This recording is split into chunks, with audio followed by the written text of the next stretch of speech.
Amém, queridos. Boa noite para todos. Graça e paz para o seu coração. Curva a sua cabeça um pouquinho. Vamos colocar esse tempo diante de Deus, né? Pai, nós nos alegramos em Ti. Muito obrigado pela sua presença aqui conosco. Obrigado, Senhor, por esse povo lindo. Obrigado, Senhor, porque a sua palavra é que faz toda a diferença nas nossas vidas, e juntos nós queremos dizer sim e amém para tudo aquilo que o Espírito Santo quer realizar nos nossos corações. Te invocamos neste lugar, que realmente a sua palavra possa prevalecer nos nossos corações, dando direção, reacendendo o propósito do Senhor em cada uma das nossas vidas. Senhor, e levanta-nos realmente como essa geração, a geração daqueles que buscam diligentemente a sua face, Senhor. Obrigado por tudo que o Senhor já tem feito, por aquilo que o Senhor também ainda vai fazer. Como ministro do Evangelho, eu quero abençoar, Senhor, cada vida, cada família que está representada aqui.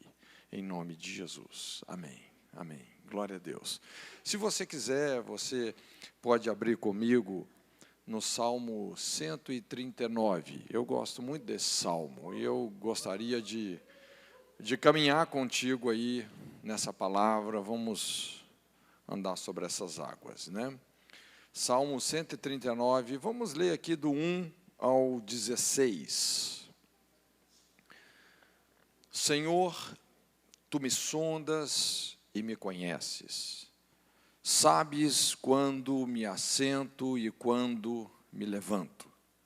De longe percebes os meus pensamentos, esquadrinhas o meu andar e o meu deitar, conhece todos os meus caminhos. Antes mesmo que a palavra me chegue à língua, Tu já a conheces inteiramente, Senhor.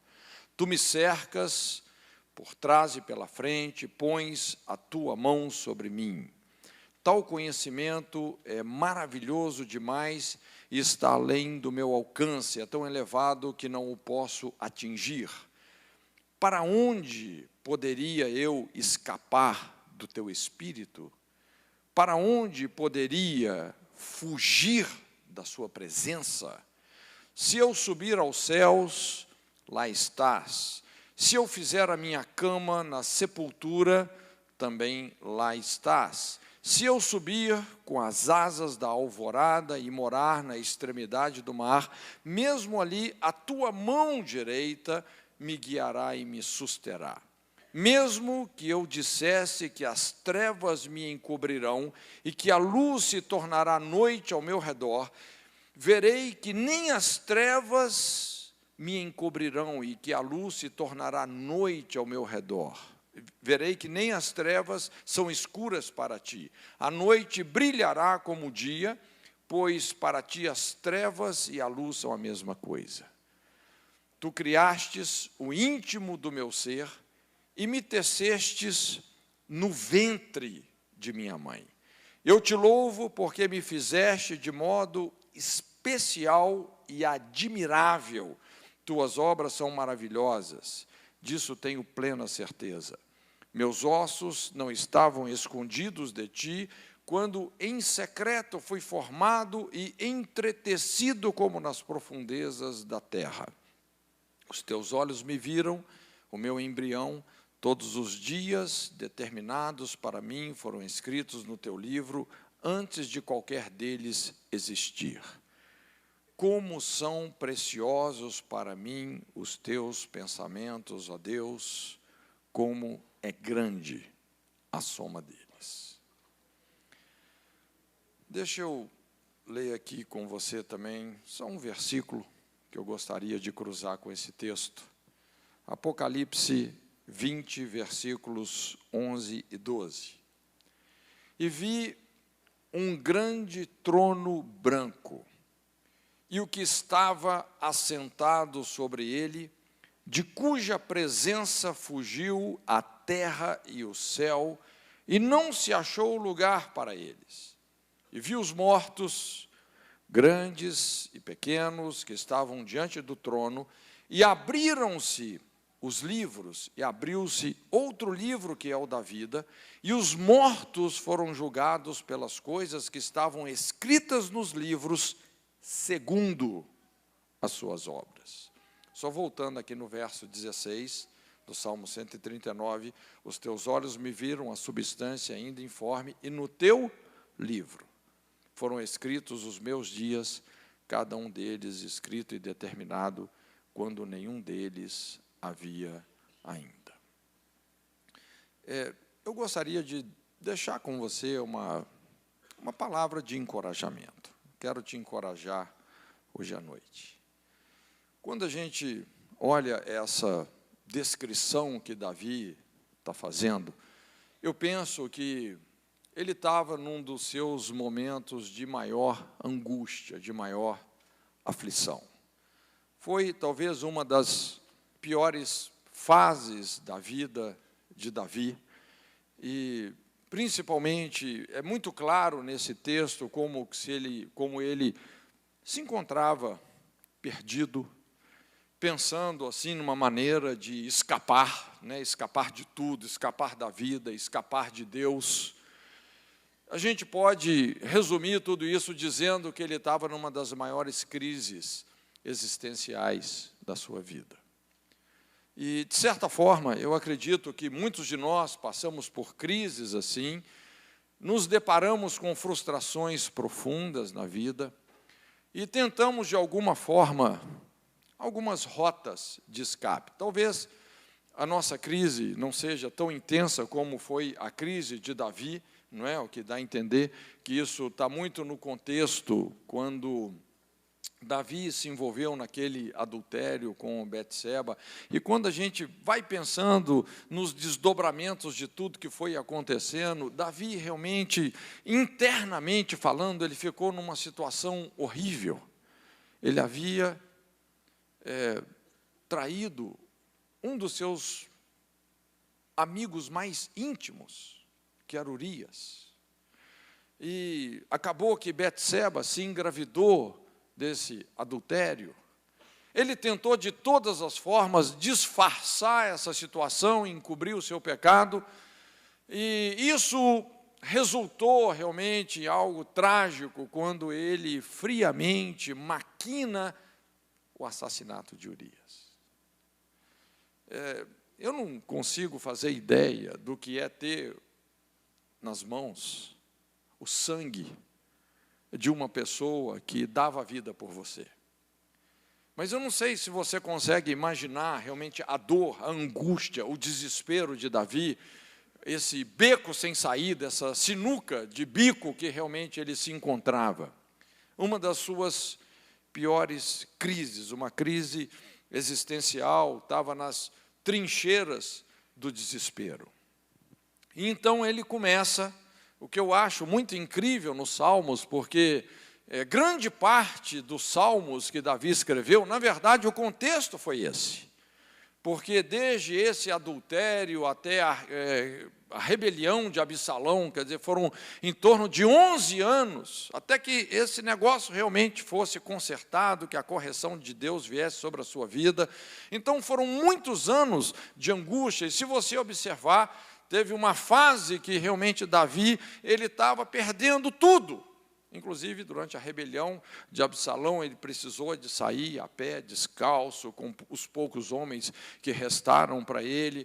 Quando ele sai do palácio, Simei estava lá apedrejando, ele estava sendo realmente rechaçado, a nação praticamente o rejeitou, Absalão já estava tomando o seu lugar no trono. Muitos inimigos realmente desejando e ansiando a sua morte, a sua destruição. Eu estou dizendo isso para você entender mais ou menos o pano de fundo desse salmo e como Davi transformou toda essa angústia em música, um salmo.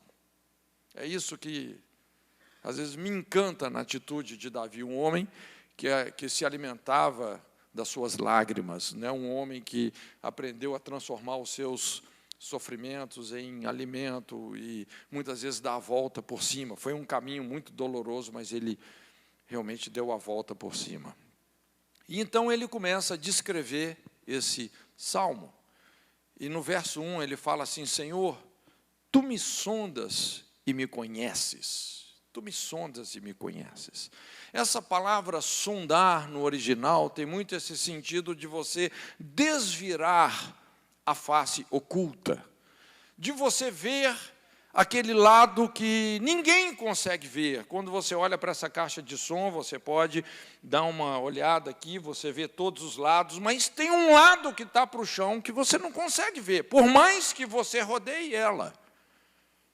Mas ele está dizendo, Senhor, o Senhor vê o lado que ninguém vê, o Senhor desvira a face oculta. Deus conhece realmente aquelas situações que nem nós mesmos conhecemos, aquelas coisas que muitas vezes trancamos as 7 chaves no nosso coração, que juramos para nós mesmos, olha, ninguém nunca vai saber disso, não é? Deus conhece. Aquelas coisas que você se lembra com profunda dor, culpa, vergonha, Deus conhece, Ele experimenta, Ele sabe. Deus sabe coisas de nós, tanto as coisas que nós sabemos, que os outros sabem, a verdade conhecida, a verdade escondida, a verdade ignorada, a verdade desconhecida, Deus conhece. Essa foi aquele tipo de conversa que Deus teve com Jó, quando Jó estava tentando se justificar com Deus, e Deus começou a falar com Jó coisas da criação do universo que ele nem fazia ideia. E chegou num ponto que Jó falou: Deus, chega, não é? Passa borracha em tudo que eu falei, me arrependo no pó e na cinza. Mas o que eu quero dizer é que Deus sabe todas as coisas. Deus conhece as coisas que nem nós sabemos de nós mesmos. Se eu te perguntar assim, quantos fios de cabelo você tem na cabeça? Puxa vida, a cabeça é sua, não é? Afinal de contas, a cabeça, até aqueles fios de cabelo que Deus permite que caia, né? Porque Ele fala que nem um fio de cabelo Deus permite que caia da nossa cabeça, até esses Ele conta. Tu me sondas e me conheces. No verso 2 ele fala assim: sabes quando me assento e quando me levanto, de longe entendes o meu pensamento. Isso não parece ser uma grande coisa, mas normalmente quem se assenta é porque vem de algum lugar, quem se levanta é porque vai para algum lugar, ou seja, Deus sabe de onde você veio, para onde você vai, o que você está pretendendo fazer. Antes de você se sentar aí nessa cadeira, com essa cara de santo que você tem, Deus sabe de onde você veio. Ele sabe o que você esteve fazendo. Antes de você se levantar dessa cadeira, Ele sabe as suas intenções, os seus motivos. Ele conhece perfeitamente. No verso 3 ele fala: esquadrinhas o meu andar e o meu deitar, e conhece todos os meus caminhos.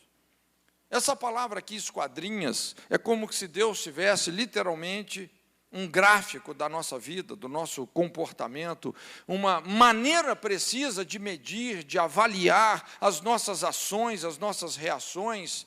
Ele está dizendo: olha, Deus conhece o nosso andar, os nossos esforços, as nossas tentativas por uma vida de realizações. Ele conhece a nossa dor, as nossas frustrações, as decepções que nós temos tido na nossa vida. Ele conhece todo o seu esforço, toda a sua luta, toda a sua paciência. Ele acompanha. Ele sabe da nossa sinceridade, como Ele sabe também das nossas motivações erradas, malignas. Deus conhece o nosso deitar, não só o nosso caminhar, mas Ele conhece o nosso deitar, as nossas preocupações, a nossa insônia espiritual, aquilo que nos impede de descansar tranquilo, aquilo que rouba a nossa paz, cada ansiedade que nos furta essa graciosidade de descansar no leito da fé. Deus conhece. Quando você coloca a sua cabeça no seu travesseiro, e de repente, tudo aquilo que tira o seu sono, que te perturba, Ele conhece. Aquilo que te deixou perplexo, sem saída, Ele sabe. No verso 4, ele fala assim: ainda a palavra não chegou na minha língua, e tu, Senhor, já conheces toda. Deus conhece os nossos pensamentos, as nossas palavras, toda a nossa imaginação é pequena demais, infinitamente menor do que o seu poder. Paulo fala que Deus fará por nós abundantemente mais do que tudo aquilo que nós pedimos ou pensamos, segundo o seu infinito poder que em nós opera. Muitas vezes a gente até pensa que nós estamos pensando grande, que nós estamos imaginando alto, mas é pequeno demais, perto da grandeza de Deus. Às vezes eu fico surpreendido, né? Minha esposa que fala assim: puxa vida, eu orei por isso e aconteceu com você. Aí eu fico pensando, Deus responde orações que eu nem fiz. Tem coisas que eu nem pedi para Deus e Deus chega e dá. Esse é o nosso Deus. Tu me cercaste em volta, puseste sobre mim a sua mão. Olha, Deus está decidido em se revelar a nós, trabalhar na nossa alma. Ele é um Deus presente, relacional, amoroso, protetor. Ele está em nossa volta. É interessante como a Bíblia revela Deus. Uma das revelações de Deus é como uma galinha guardando seus pintinhos, não é? Chocando, uma galinha choca. Não sei se você... eu acho isso assim uma figura muito forte. Como Ele sabe nos proteger, nos amadurecer, nos levar àquele ponto de maturidade. E diante de tudo isso, diante desse abrangente conhecimento, Davi, então, no versículo 6, ele fala assim: tal conhecimento é maravilhoso demais para mim, é sobremodo elevado, não posso atingir. Quando Davi, então, ele vai pensando realmente nessa forma tremenda de Deus se relacionar conosco, então ele se vê agora, a sua crise realmente assim lateja, e ele levanta essa questão: para onde me ausentarei do teu espírito? Para onde fugirei da sua face? Davi estava dominado por uma terrível insensatez, ele estava evitando a Deus, ele estava correndo para longe da sua vontade. Talvez toda essa crise que ele estava passando, mas a partir daqui Davi começa a se reorientar, meditando em Deus, ele ministra a sua alma, mas deixando claro que ele estava numa crise profunda, tinha coisas que ele precisava realmente de enfrentar e que seriam muito difíceis. E hoje o que a gente observa é isso, são tantas pessoas em crise com a vontade de Deus. É interessante como a Bíblia revela que a vontade de Deus é boa, perfeita e agradável. Ninguém sabe nos realizar mais do que Deus. Por isso é tão importante a gente ter uma vontade quebrantada, rendida. Mas o que a gente observa hoje são muitas pessoas realmente, no fundo, numa rota de fuga, numa rota de desistência. Então Davi confronta a si mesmo e ele fala: para onde me ausentarei do teu espírito, para onde fugirei da sua face? E é por isso que a gente vê tantas pessoas hoje sofrendo, porque quanto mais você se afasta da presença de Deus, maior a angústia aumenta. E é interessante que, de uma forma bem assim prática, Davi vai mencionando isso. Ele considera algumas possibilidades de fuga, mas ao mesmo tempo ele vai deduzindo que, na verdade, não são possibilidades de fuga, são impossibilidades. Porque não tem como você fugir de Deus. Eu sempre falo, né, quando a gente lida com essa questão do livre-arbítrio, né, que é uma questão assim, muito delicada da gente lidar, e realmente, moralmente falando, existe um livre-arbítrio, porque as nossas escolhas determinam o nosso caráter, e o nosso caráter vai determinar o nosso destino. Stephen Covey, ele fala, se você semeia um pensamento, você colhe um hábito. Se você semeia um hábito, se você semeia um pensamento, você colhe um feito. Se você semeia um feito, você colhe um hábito. Se você semeia um hábito, você colhe um caráter. Se você semeia um caráter, você colhe um destino. É a lei da responsabilidade. Então, moralmente falando, lógico, as nossas escolhas têm consequências. Agora, existencialmente falando, se você for pensar existencialmente falando, não tem livre-arbítrio. Ou você escolhe Deus, ou eu escolho Deus, ou nós estamos fritos. Como Pedro falou, para onde iremos? Só tu tens as palavras de vida eterna. E é mais ou menos nisso aqui que Davi está chegando à conclusão. Falou, Senhor, na verdade, esse negócio de evitar a sua vontade é um péssimo negócio. Esse negócio de fugir da verdade, ninguém ganha uma guerra contra a verdade. Se você for lutar contra a verdade, você vai perder feio. Então ele fala, se eu subo aos céus, lá estás. Talvez ele estivesse se lembrando de Elias, que se refugiou na morte, na depressão, na autopiedade. Você sabe que para muitos até o céu, o próprio céu é uma fuga, uma alternativa para não enfrentarmos aquilo que Deus deseja que nós enfrentemos. Alguns se refugiam nas realizações, na religiosidade, na razão humana, no sucesso profissional, o nosso céu, o céu que nós criamos para nós. Ele fala, olha, se eu subo aos céus, lá estás. Ele fala, se faço a minha cama no mais profundo do abismo, lá estás também. A Bíblia fala a história de uma pessoa que fez a sua cama no abismo, no inferno. A famosa história do filho pródigo. Se refugiou no prazer do pecado. E, de repente, ele se achou num lugar onde ele desejou até comer comida dos porcos, mas nem isso lhe era dado. Inclusive, é uma figura muito forte aqui, assim, culturalmente falando, porque essas bolas de alfarroba, não é? Essa vagem que essa árvore produz, a alfarroba é uma árvore que nasce onde não nasce nada, principalmente ali no deserto da Judeia, não é? Onde é pedra, não nasce nada, a alfarroba nasce e produz uma vagem. São essas árvores, inclusive, que estão plantadas lá no Museu do Holocausto. A alfarroba é um símbolo da graça de Deus, é um símbolo da vida. Então, quando a Bíblia fala que esse rapaz desejava comer até essas bolas de alfarroba, que eram dadas para os animais, porque tinha abundância, nem isso lhe era dado. Então, essa é a figura de um cara realmente desgraçado, não é? É uma palavra forte, mas Deus estava ali. Tanto estava que quando esse jovem caiu em si, de quem que ele se lembrou? De Deus. Se lembrou do seu pai.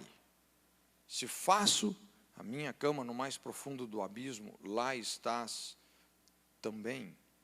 Se tomo as asas da alvorada, me detenho nos confins dos mares, ainda lá haverá de guiar a tua mão, a tua destra me susterá. A gente se lembra de Jonas. Talvez Davi estivesse lembrando aqui de Jonas. É interessante como Jonas fugiu de Deus, fugiu da vontade de Deus. Eu acho que é o cara que fugiu mais rápido de Deus na Bíblia, porque Jonas, capítulo 1, versículos 1 e 2, é o chamado de Deus para Jonas. No versículo 3, fugiu Jonas da face do Senhor. No terceiro versículo do primeiro capítulo, o cara já caiu fora. Na verdade, por que ele fugiu? Porque ele estava se refugiando nos seus ressentimentos. Você sabe que a principal fraqueza do profeta é a amargura, né? O profeta, normalmente, é aquela personalidade assim, muito preto no branco, se fere muito facilmente. A amargura desconecta o profeta da compaixão de Deus. E, na verdade, Jonas, ele odiava Nínive. E quando Deus falou para ele ir para Nínive, e realmente advertir aquela cidade, ele sabia que o que Deus queria era perdoar Nínive. E ele não queria que Nínive fosse perdoada. Ele teve mais compaixão de um pé de abóbora do que de um povo que não sabia discernir entre a mão direita e a mão esquerda. Ele queria que Nínive fosse destruída. Mas sabe o que aconteceu com Nínive quando ele proclamou o evangelho lá? A cidade inteira se arrependeu, até os animais jejuaram. Até os animais. Houve um quebrantamento e Deus curou essa cidade. Mas quando ele fugiu, ele foi sepultado no coração dos mares. E Deus estava lá com Jonas no coração dos mares, no ventre daquele peixe. Sim. Tanto é que Deus ouviu a oração de Jonas e o peixe vomitou ele na praia certinha. Eu não te aconselho ir para o seu chamado de peixe. Não é? Talvez você vai chegar com um cheiro assim um pouco desagradável. É melhor você ir de uma outra forma. Ele fala que se eu digo as trevas com efeito me encobrirão, e a luz ao redor de mim se fará noite, até as próprias trevas não te serão escuras. As trevas e a luz são a mesma coisa para ti. Quando a gente olha sobre o pecado de Acã, que se refugiou na mentira, na dissimulação, no mundo de falsas aparências, como que aquilo realmente foi revelado. Resumindo, não dá para fugir de Deus. Por mais que se tente, ninguém consegue ser um ateu de verdade. É interessante isso. Não é? Por mais que a pessoa possa até tentar, o cara tem que ter muito mais fé para não acreditar em Deus do que para acreditar em Deus.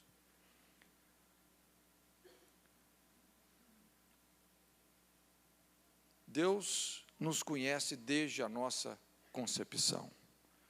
Então ele fala assim: pois tu formaste o meu interior, tu me tecestes no seio da minha mãe, graças te dou, visto que por modo assombrosamente maravilhoso me formaste, as tuas obras são admiráveis, e a minha alma o sabe muito bem. Os meus ossos não te foram encobertos, quando no oculto fui formado e entretecido, como nas profundezas da terra. Aqui Davi faz uma descrição poética do ventre materno. É como se ele estivesse dizendo: olha, Deus é o nosso fabricante. Ele participou da criação de cada célula do nosso organismo.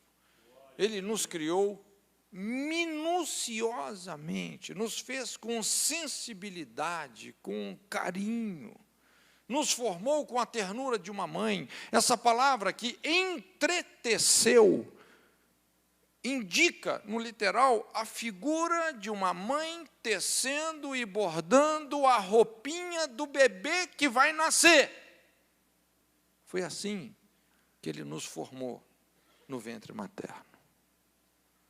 É por isso que você pode se olhar no espelho e dizer para Deus: Senhor, o Senhor fez um bom trabalho. Sim ou não? Você não é made in Brasil, você é made in Deus. O Senhor te criou, Ele te formou. Ele tem algo muito especial. Aquele que nos formou é o dono de todo o know-how, de todo o conhecimento. É o Deus infinito. Por isso, você é singularmente especial, precioso, importante, indispensável. Mas o mais importante desse salmo é quando ele chega nesse conceito de um propósito, porque Deus não apenas nos criou como pessoas especiais, mas Ele nos criou com um propósito, um plano todo elaborado para cada um de nós, especificamente falando. É isso que Ele mostra aí no verso 16: os teus olhos me viram a substância ainda informe, e no teu livro foram escritos os meus dias, cada um deles escrito e determinado, quando nenhum deles ainda havia. O que é isso? Isso é o conceito de um plano. Quando você ainda estava lá no útero, a Bíblia mostra claramente que Deus fez um plano. Ele escreveu um livro. No seu livro foram escritos os meus dias, cada um deles escrito, quando nenhum deles ainda havia. Olha, não importa se você ignora isso ou não, se você conhece ou não os planos de Deus, mas o plano existe. Existe um plano. Existe um livro. Existe um livro onde os planos de Deus, que convergem com os talentos que Ele colocou em nós, que converge também com as brechas da nossa geração, esse plano realmente existe. E esse é o ponto máximo desse salmo, você atingir essa sublimidade de conhecer o propósito pessoal de Deus para a sua vida. E Davi está dizendo que, apesar de sermos donos da nossa vida, só Deus conhece o verdadeiro propósito para o qual e pelo qual nós fomos criados, e Ele quer dividir isso conosco. Eu costumo dizer que, biblicamente falando, existem 3 livros para todo ser humano. Lógico, o primeiro livro é a Bíblia, é o nosso manual de construção e funcionamento. Quando você conhece a natureza de Deus, a ordem que Ele estabeleceu, as leis que Ele criou para governar o mundo, então, lógico, a nossa vida passa a ter um significado poderoso. Jesus disse que nós erramos porque não conhecemos nem as Escrituras Sagradas e nem o poder de Deus.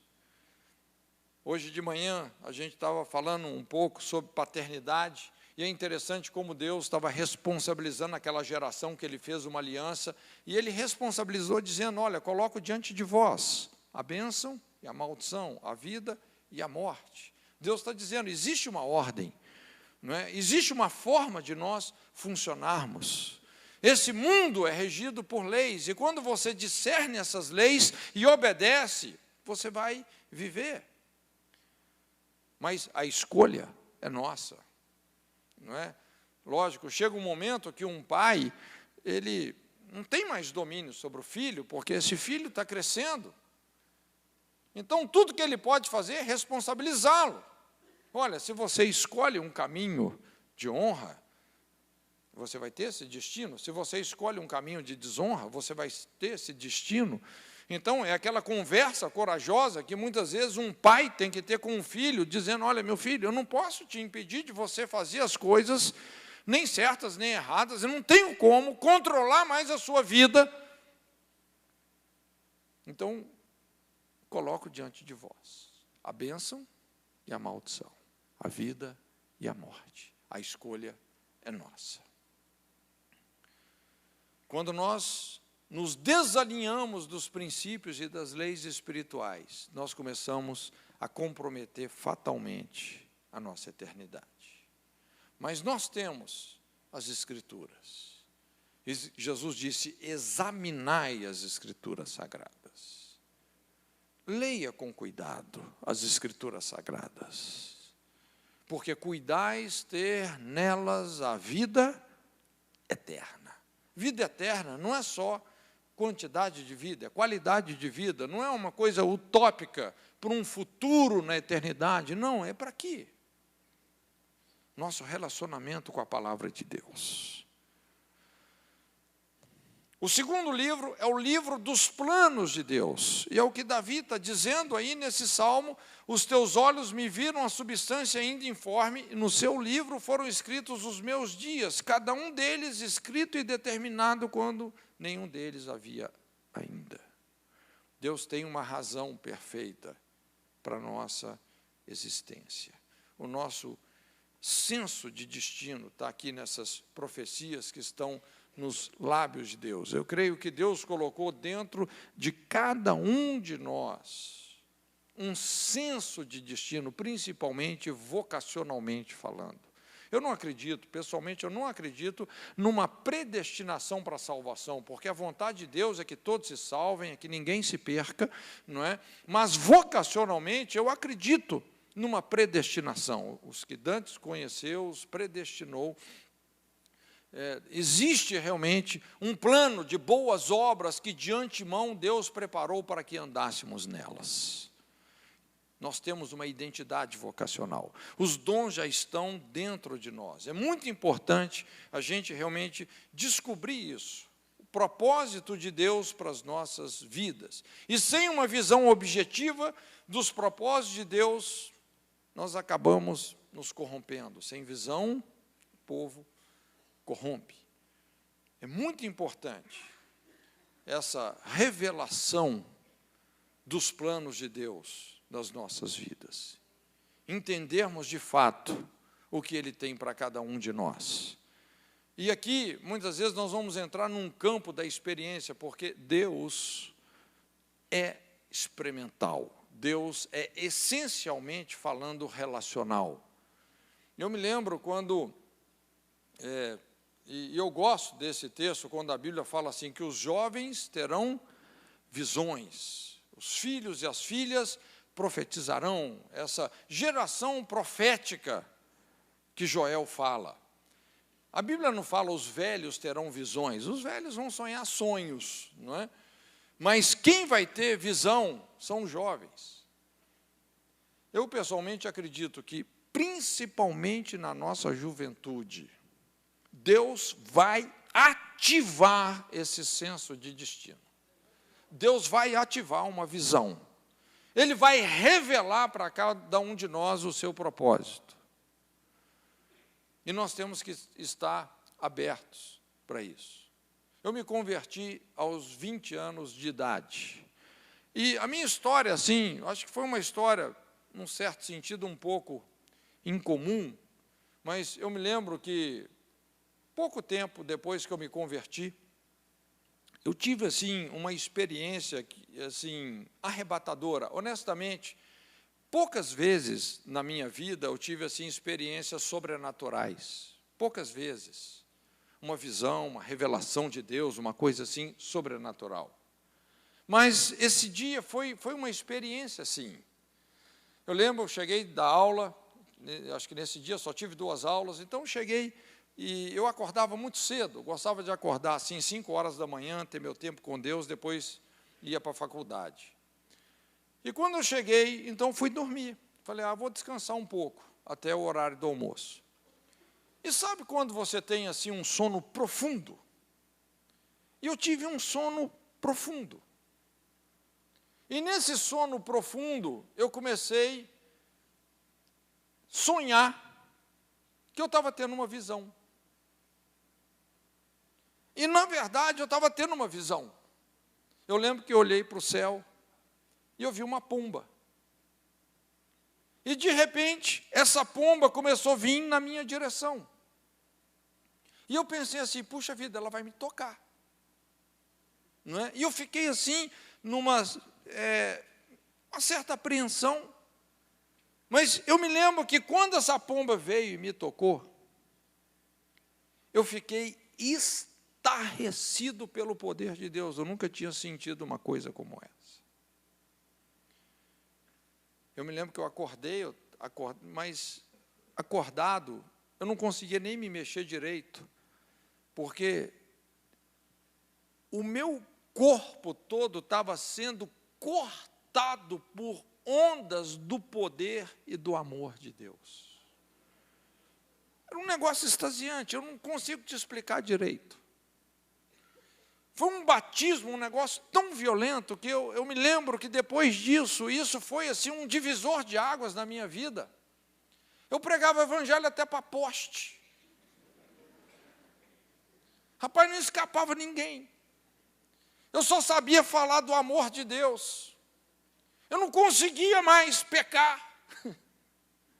É impressionante.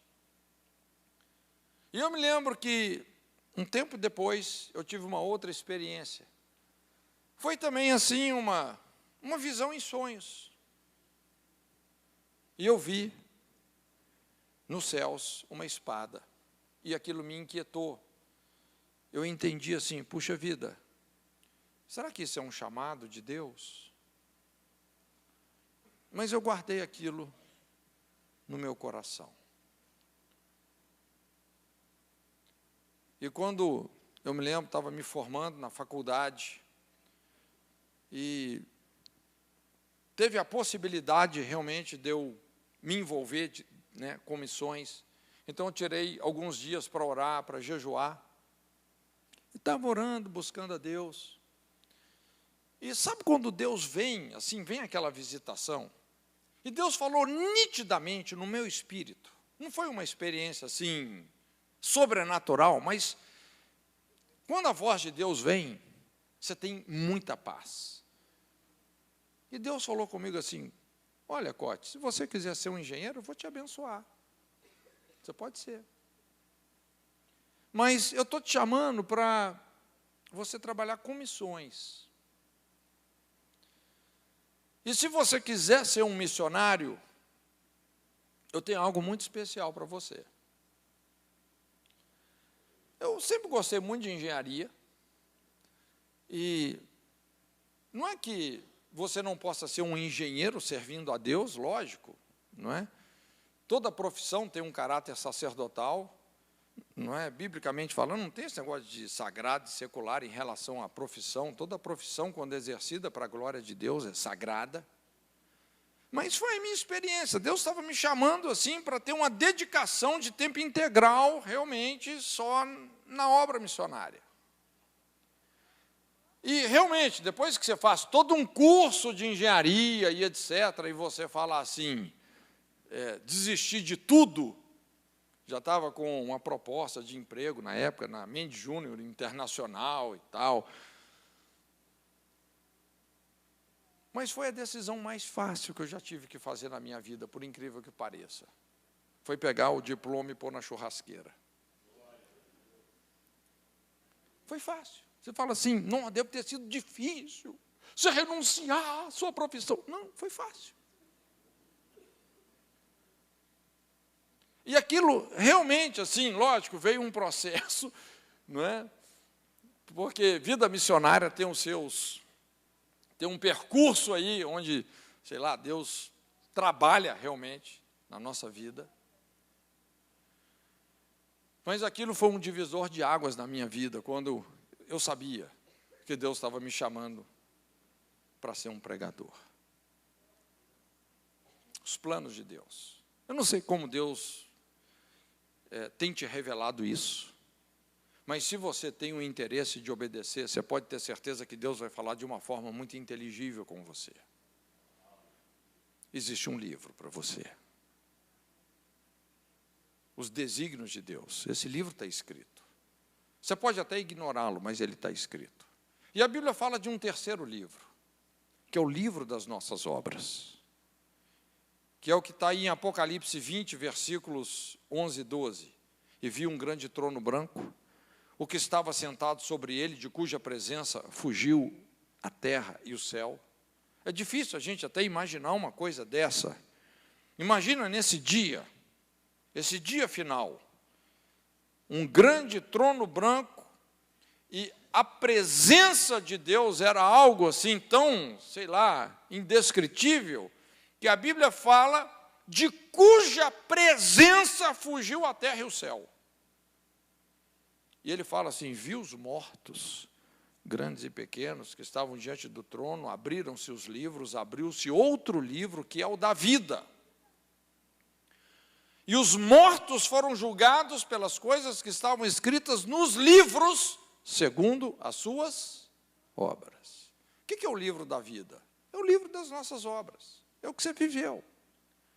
Você pode ser até um analfabeto, você está escrevendo esse livro, porque o que você está vivendo está sendo anotado. Veja bem, nós temos a Bíblia, nós temos um livro dos planos de Deus, e nós temos um livro das nossas obras. Eu fico pensando nesse grande dia que nós vamos ter que olhar dentro dos olhos de Deus e prestar conta de como foi a nossa vida. Porque esse dia vai chegar. Esse dia, mais cedo ou mais tarde, ele vai chegar. Eu e você vamos ter que olhar dentro dos olhos de Deus. E tem uma prestação de contas. Porque Deus nos responsabiliza por causa do nosso livre-arbítrio. E muitas vezes eu fico pensando, puxa vida, aqui estão os planos, aqui estão as nossas obras. Eu estava até me imaginando assim, puxa vida, se eu tivesse escolhido ser um engenheiro, e de repente eu fosse ser um engenheiro até muito bem sucedido, próspero e etc., com muitas conquistas profissionais, muitas conquistas financeiras, não é? Eu estava, às vezes, me imaginando assim, imagina, de repente, lá nessa, olhando dentro dos olhos de Deus, Scott, como é que foi lá a sua vida na terra? Ah, Senhor, eu fui um grande engenheiro e tal, fiz isso, aquilo, tive êxito, eu conquistei muitas coisas, muitos bens, tive uma vida realmente muito boa. E, de repente, aí Jesus fala assim, espera aí, deixa eu falar com esse que está aí atrás de você. Aí chega essa pessoa, e você? Como é que foi a sua vida lá na terra? Olha, Senhor, puxa vida, quando eu terminei minha vida, eu não tinha muita coisa, não. Só tinha lá alguns livros, uns pergaminhos e uma capa, não tinha mais nada. Uai, mas por que você terminou assim com tão pouca coisa? Olha, Senhor, eu realmente, quando eu te conheci, eu tomei uma decisão. Eu reputei tudo como perda para atingir a sublimidade do seu conhecimento. Quando o Senhor se revelou a mim, me chamando para o ministério, eu não consultei nem carne, nem sangue. O Senhor sabe, eu fui obediente à visão celestial. Isso me custou tudo que eu tinha. Mas eu implantei uma igreja lá em Filipos, em Éfeso, em Gálatas. Em Listra me apedrejaram quase até a morte, mas o Senhor me levantou. Está aqui o carcereiro, a família dele, que se converteram. Como é que é o seu nome mesmo? Ah, Senhor, meu nome era Saulo. Mas o Senhor mudou a minha identidade para Paulo. Mas eu posso dizer, olhando nos teus olhos, combati o bom combate, completei a carreira, guardei a fé. Guardei a fé. Eu não sei qual é o propósito que Deus tem para a sua vida, mas eu sei que nós só temos essa única vida. É a nossa oportunidade. Essa é a nossa oportunidade. Nós não vamos ter duas vidas. Nós só temos uma. E ela é como um pingo, pim, na eternidade. Curva a sua cabeça um pouquinho.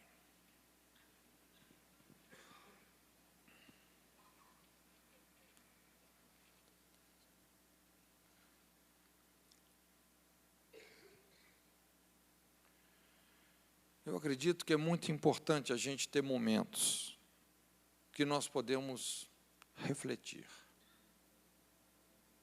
sobre como nós estamos vivendo a nossa vida. Deus conhece a mim, Deus conhece a você. Ele conhece as nossas dores, as nossas dificuldades, as nossas limitações. Ele conhece, Ele nos criou.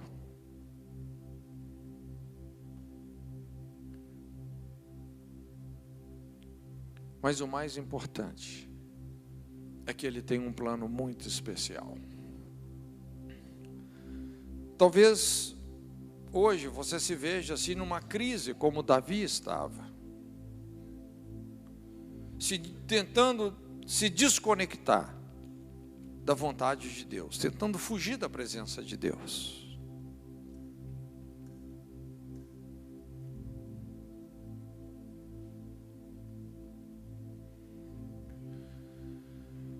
E tudo que ele precisava, na verdade, à medida que ele foi meditando nessas coisas, ele foi se reinventando. E falou: Senhor, o Senhor me sonda, o Senhor me conhece, o Senhor sabe todas as coisas.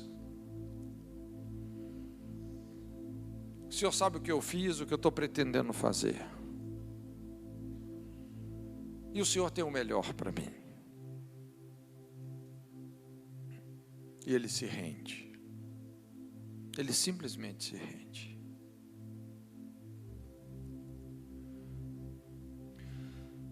Se nessa noite você deseja se apresentar diante de Deus como uma oferta, às vezes a gente tira no culto a oferta. Vamos trazer algo para Deus. Mas se você sente, só se você realmente sente isso, não se sinta constrangido, por favor. Mas se nessa noite você quer se apresentar a Deus como oferta, como sacrifício vivo, santo e agradável, se você quer dizer assim: Deus, eu me rendo, eu confio que o Senhor sabe muito melhor do que eu como eu devo viver a minha vida. O Senhor me desenhou, o Senhor me deu os dons que vão realmente fazer com que eu chegue onde eu tenho que chegar, cumprindo o propósito da minha existência. Talvez você nem ainda fez uma decisão por Jesus, dizendo assim: Jesus, eu quero entregar a minha vida para Ti. Mas se você quer fazer isso também, se colocando nas mãos de Deus, para que Ele possa assoprar sobre a vela da sua alma, do seu espírito, te levando pelo caminho por onde você tem que viver a sua vida, sai do seu lugar, vem aqui na frente, eu queria orar com você. Se você realmente quer se colocar diante dele, dizendo: Senhor, o Senhor pode fazer o que o Senhor quiser, eu confio.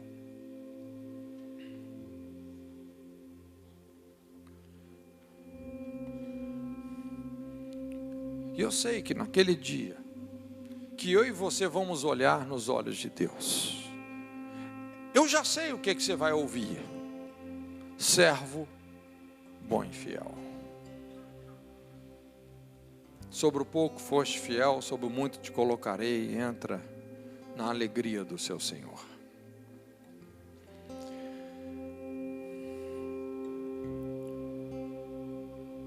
Pai, nós nos colocamos nesse altar.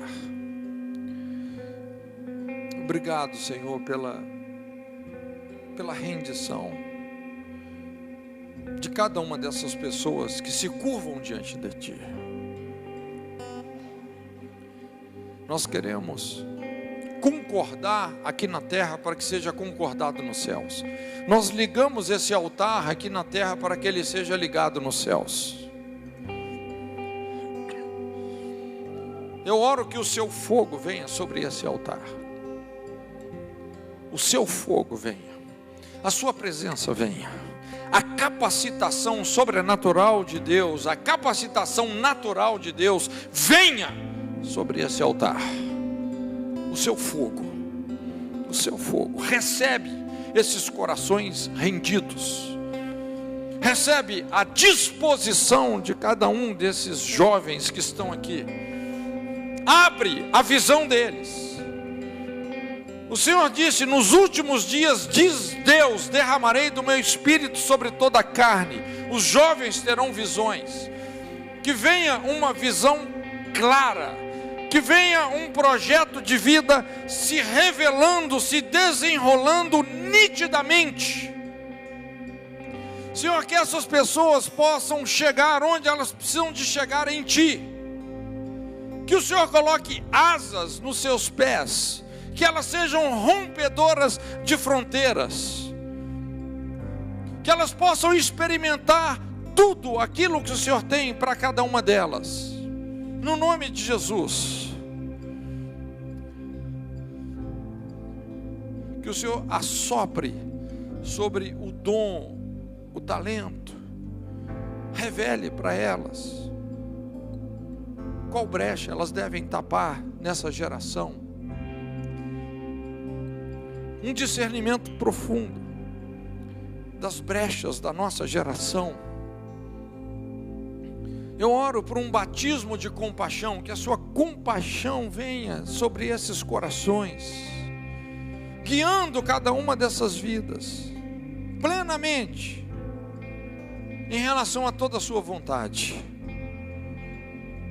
Que a sua presença venha, Senhor, que o seu fogo venha, que o guiar do seu Espírito venha sobre essas vidas, que elas se multipliquem na sua vontade, que elas possam terminar, como Paulo disse: combati o bom combate, completei a carreira, guardei a fé. Como Jesus disse: Pai, glorifiquei-te na terra, tendo consumado a obra que me destes a fazer. Nós queremos terminar assim, podendo dizer, olhando para os teus olhos: Senhor, tudo que o Senhor esperava que eu fosse, eu fui. Tudo que o Senhor esperava que eu fizesse, eu fiz. Obrigado, Senhor. Obrigado. Recebe essas vidas. Vamos adorar o Senhor.